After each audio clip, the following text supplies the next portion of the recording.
assim, olha, já de volta com o nosso cotidiano, claro, você aí de casa, sempre na sintonia da NGT, tá valendo. Você pode, inclusive, participar do nosso WhatsApp aí, né, galera? Zap 995854456.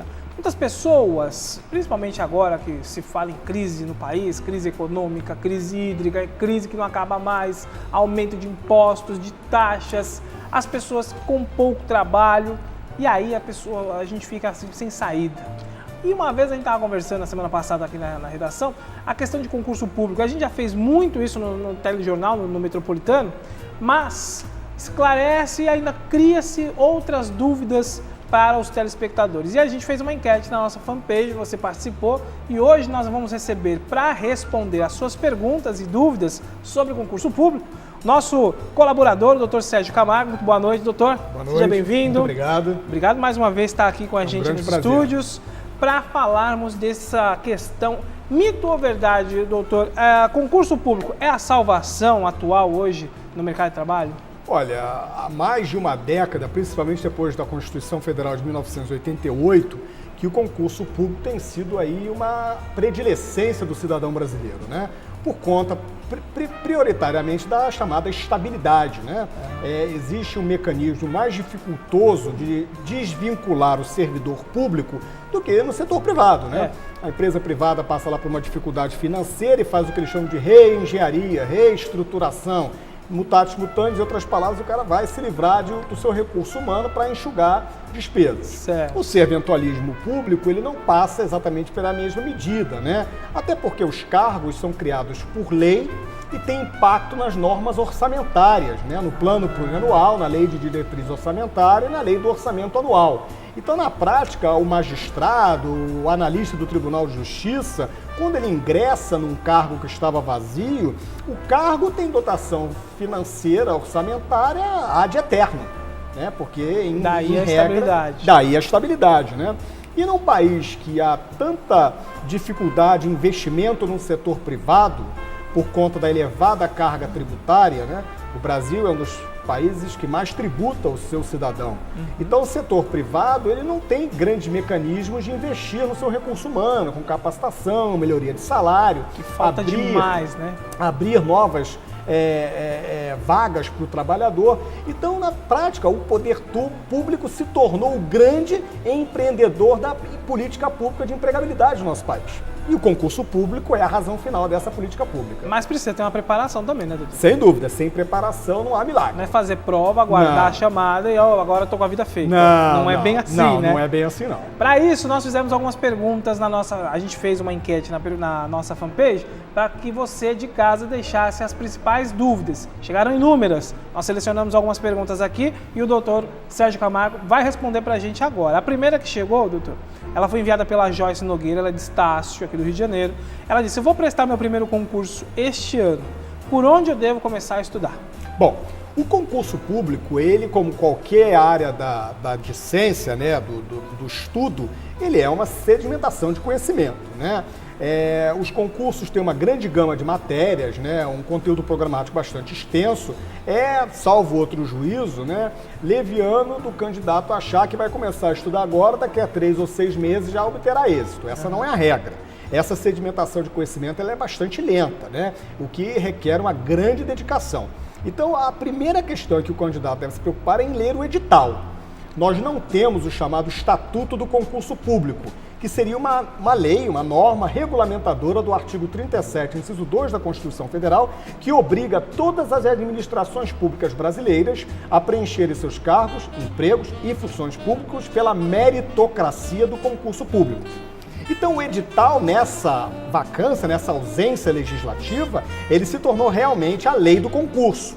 Ainda que na prática ele não seja uma lei, né? Ele é uma norma, um decreto, uma portaria, mas na prática ele é a única regra que vai vincular a administração ao concursante. Tem que ler e entender bem. Tem que ler o edital. Em lendo o edital, ele vai ter acesso ao conteúdo programático. O que a administração pretende cobrar para aquela vaga que ele está pleiteando ali?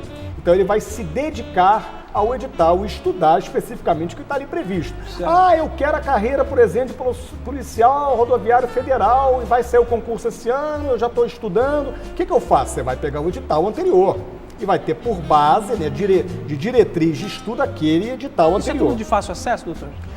Os sítios da internet, né, das tradicionais bancas examinadoras, né, Fundação Carlos Chagas, a SESC-UNB, a ESAF, dentre outras, tem no sítio da internet os editais de longa data, então o candidato tem uma diretriz ali para iniciar seu estudo. Legal. E aí, claro, se preparar, porque também não é só a lei edital, tem que entender e sempre procurar. Se tiver alguma dúvida, procurar, né, alguém que já fez.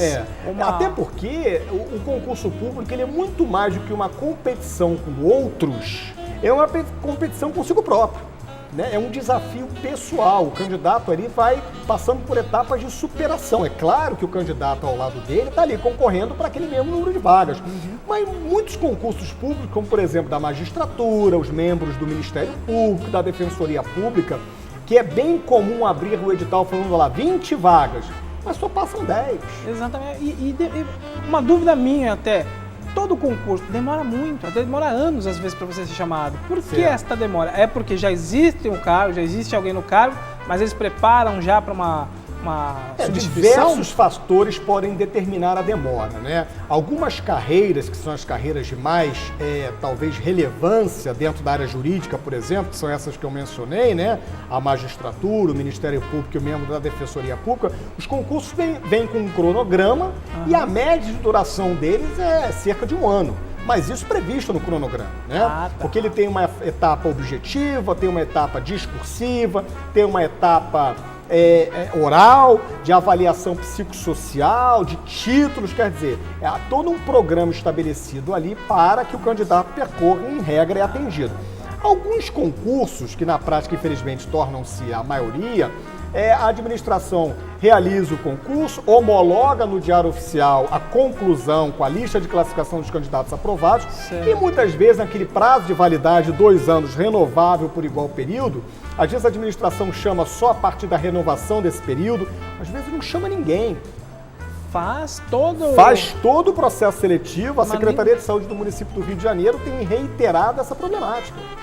Ela faz o concurso para técnico de enfermagem, auxiliar de enfermagem, enfermeiro, e por ter uma grande quantidade de servidores temporários terceirizados, a opção política da gestão pública municipal é manter os terceirizados em detrimento dos concursados. Mais barato.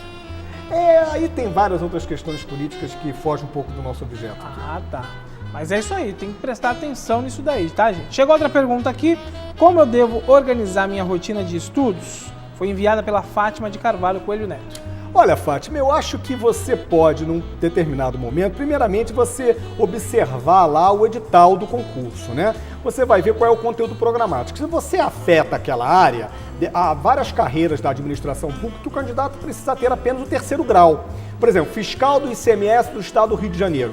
O fiscal do ICMS do Estado do Rio de Janeiro não precisa ser um advogado, ele pode ser um contador, ele pode ser um administrador de empresa, pode ser um advogado, porque ele tem que ter nível superior. Então, há algumas carreiras, por exemplo, a pessoa que faz lá turismo, ou a pessoa que faz contabilidade, ela vai ter muita afinidade com a área financeira, mas talvez não tanto com a área jurídica.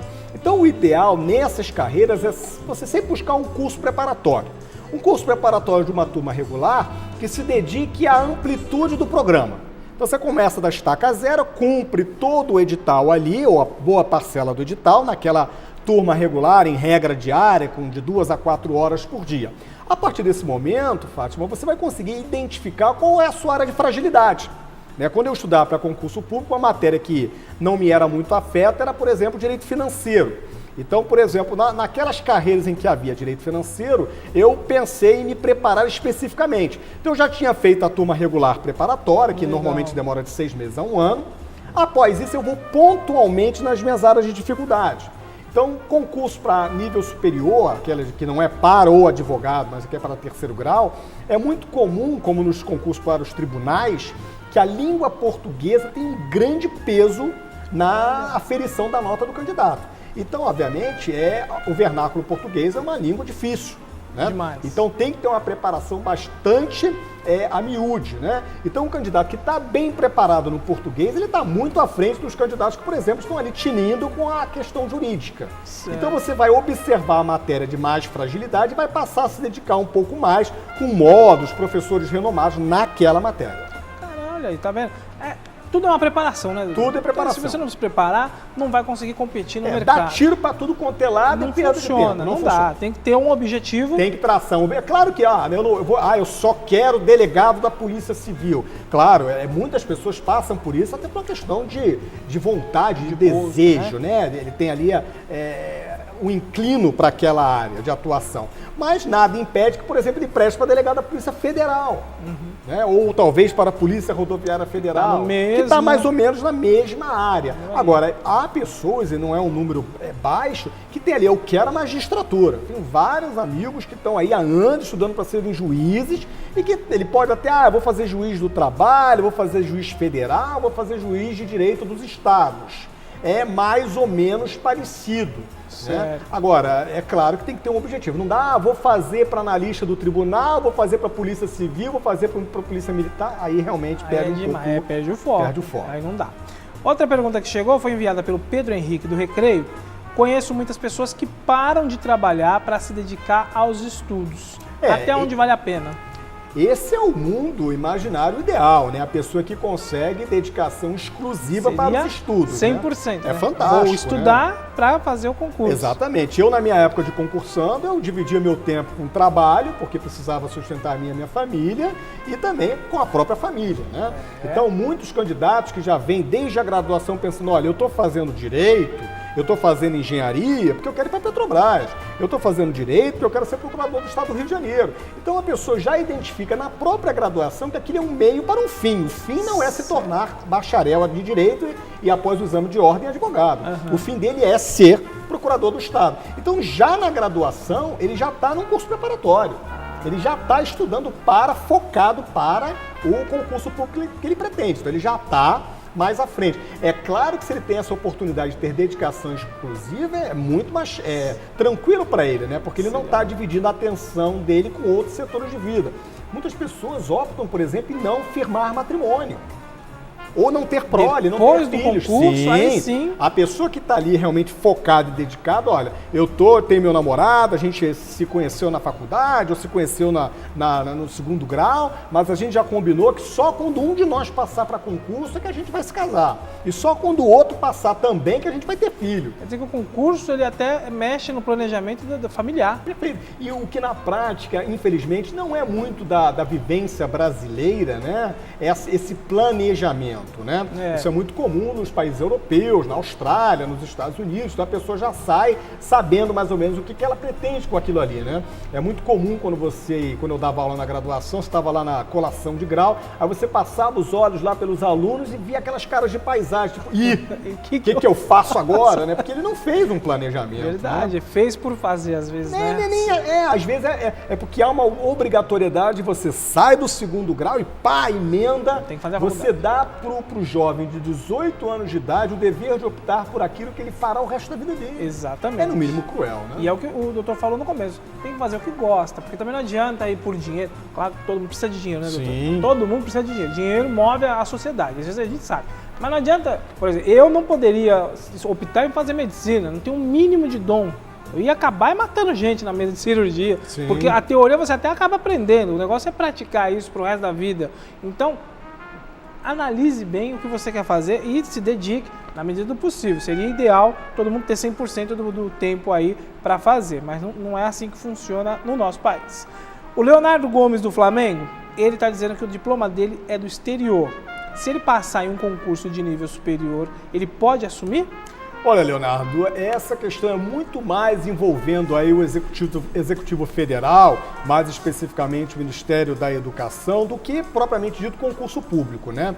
Os diplomas de graduação do exterior, eles não têm validade imediata na República Brasileira. Então há um processo administrativo em que far-se-á a tramitação daquele diploma na graduação estrangeira para equiparação à graduação brasileira, desde que o aluno tenha cumprido os requisitos que o Ministério da Educação determinar.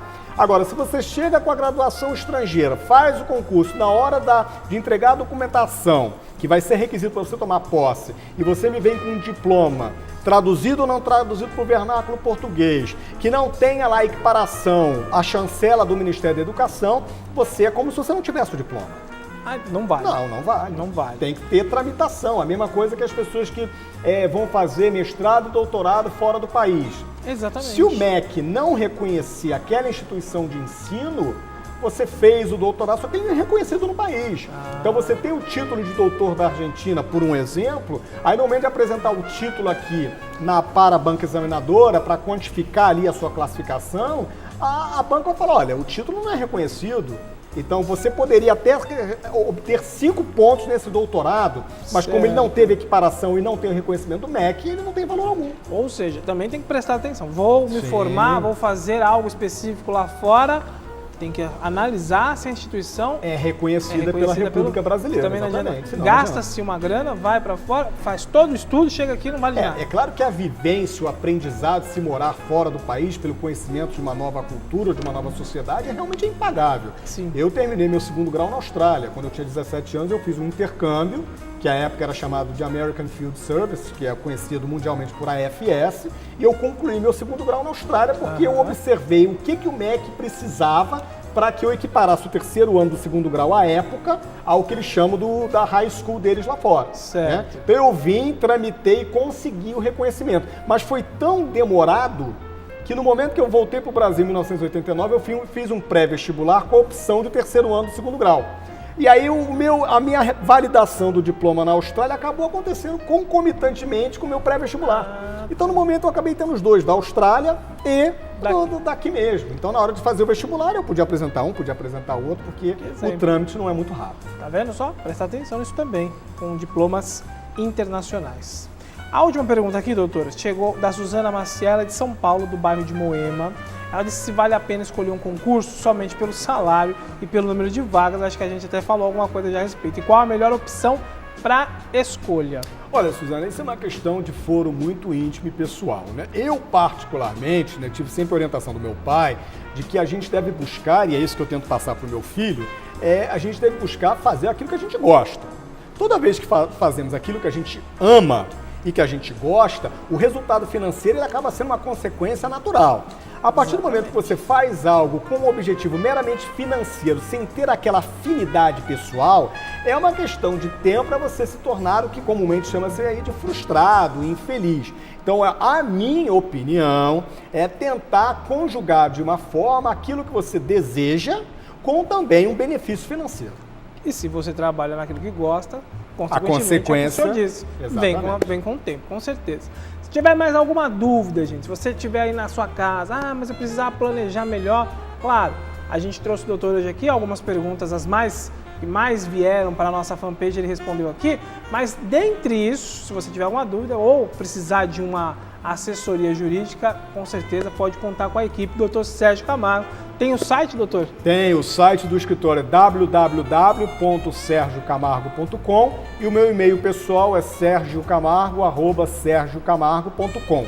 A nossa advocacia é especializada em concurso público. Exatamente. Então, precisou, ele vai tirar toda a assessoria, com certeza, para que haja aí, num futuro, né, um cara feliz, realizado financeiramente e profissionalmente. Não adianta sair atirando para todos os lados. Exatamente, porque aquela pessoa que se realiza pessoalmente, a questão financeira, ela naturalmente virá.